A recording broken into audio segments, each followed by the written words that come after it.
Right. The alternative way of using condition-specific data is to generate QALYs directly. So describe the condition-specific health states and then use time trade-off or standard gamble or any other elicitation method in order to derive the weights that allow you to calculate the QALY. And give you one example of this. This sticking with the cancer.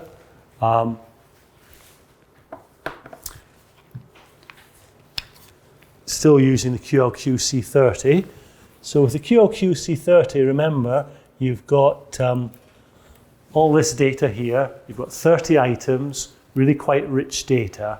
And so the question is, how can we get from this quite rich data, how can we weight different items in order to get a preference-based measure? And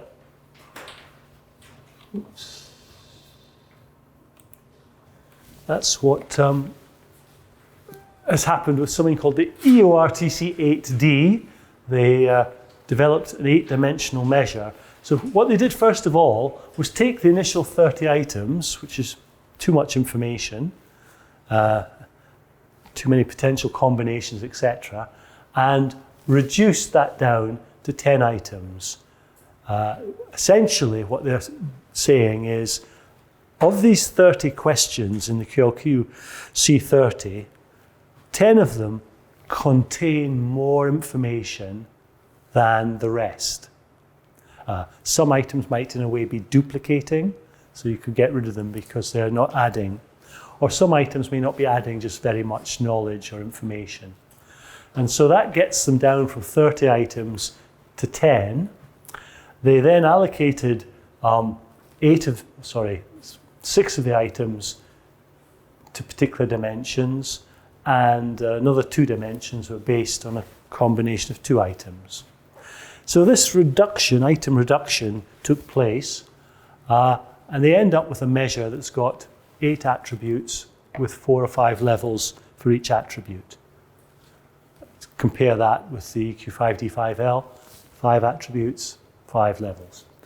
But if you have 8 attributes with 4 or 5 levels, that gives you 82,000 potential health states. Now, it's probably still too many, but anyway, that's where they stopped. So they said, right, we've reduced the number of items, so our descriptive system, our EORTC8D, is going to allow us to identify 82,000 different health states. They then have to value these health states, and the authors, Rowan et al., University of Sheffield in England, then selected 85 of these thousands of health states to value. And they asked a sample of respondents to time trade-off questions, and they asked each respondent to value 8 health states. So 8 of these EORTC8D descriptions. And then they do a regression analysis of the responses, trying to explain the numbers that people gave in terms of what level each dimension was at. Again, an additive model. And here's a snapshot of the results. So instead of health states like 21112, we've now got a telephone number of a health state. And so this is an example for the health state 212323342. No answer. And it's a description of a health state. For example, you have a little trouble taking a long walk. You're not limited in pursuing your hobbies or other leisure activities. Pain interferes a little with daily activities. You feel quite depressed, and so on. And so taking the coefficients from their model, these things here, you can estimate a score for this health state. And the score is 1 minus these different bits. And we get 0.708. And so what they've done is they've produced a condition-specific QALY, a cancer QALY. Because they're using a descriptive system which is designed to be specific for cancer, It's preference-based. They've established how important mobility is compared to pain, compared to depression, compared to tiredness, nausea, etc. So it's going to be almost by definition more sensitive than EQ5D. 0.708 is the QALY. It's the quality adjustment. This is the health state score. So time spent, a year in this health state will be scored at 0.708. And so a year in this health state would generate 0.708 of a QALY as compared to being in full health for a year. Personally, when I look at this, I don't think 0.708 is too bad. You know, I might have scored it more lower, but anyway. Okay, so that's, I will close shortly. So a few final comments on generic versus condition-specific health state values. As I've said at the outset, I want to emphasize again, there is a preference for using generic QALYs because of this interest in comparability. If we take the cancer QALY, is that QALY more or less than a QALY that we'd get if we used EQ5D? We don't know. And so that's the big worry, that if you embrace condition-specific QALYs, you lose potentially comparability. Also, it's not very important, but research costs as well. With the EQ5D or any other generic preference-based measure, we've got the numbers. We can use them again and again. If we're going to develop condition-specific QALYs, we're doing this research fresh to some extent each time. Now that's great for academics, but it's not so good for anybody else.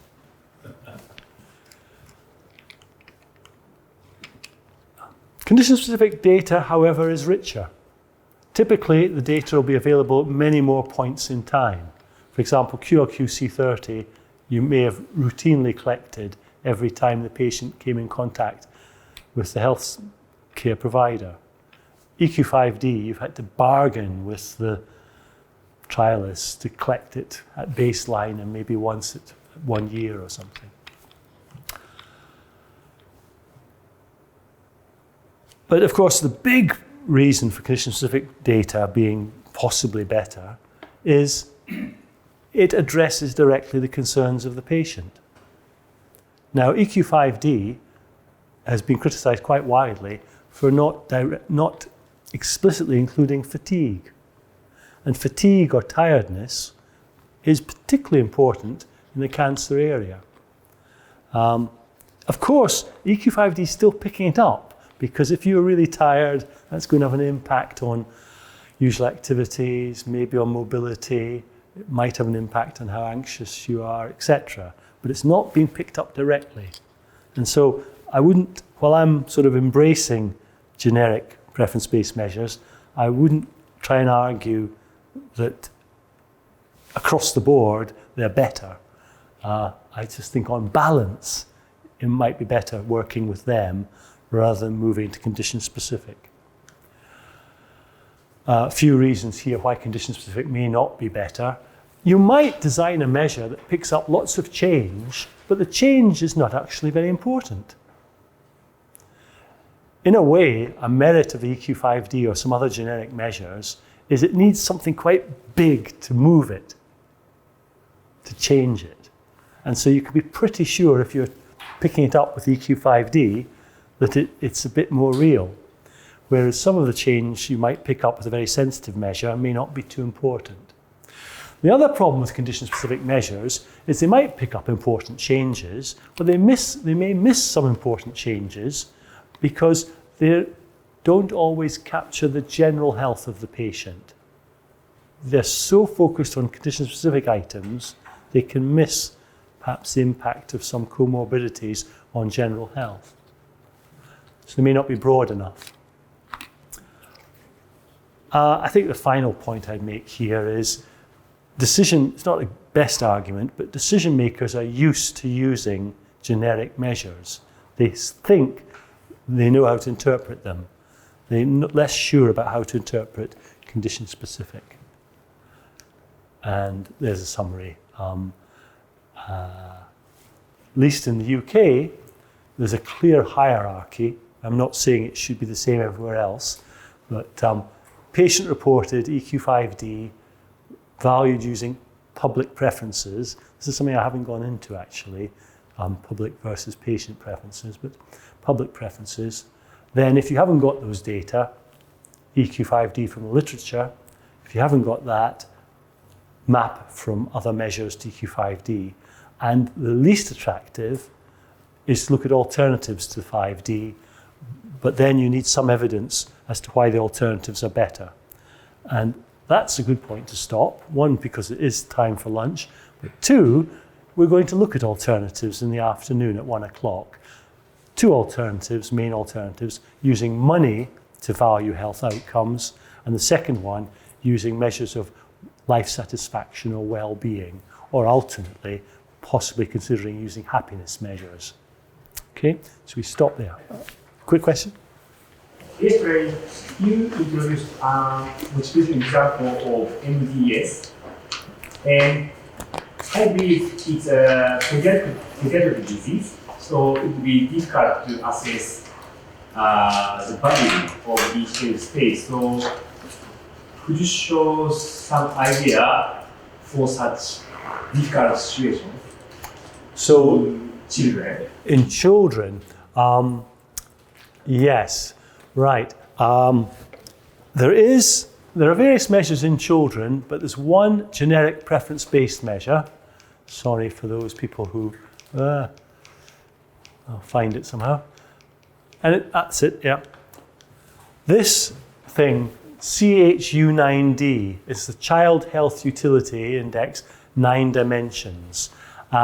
And it's the first preference-based generic measure designed for children. It's been designed for children aged 8 years and upwards, although I've been doing some research with it where by changing the technology of collecting data, using animation on a tablet, we've collected data from as young as 4 years old.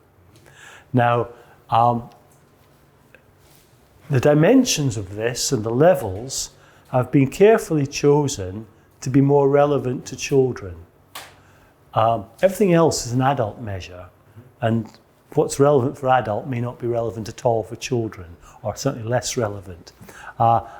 We don't have a huge amount of data on it yet, and there's a very interesting problem for economic evaluation, and that is if the condition has consequences over time. Initially the child is a child, but in due course they're going to be adolescent and then young adult and so on. How do we get a consistent QALY estimate over time?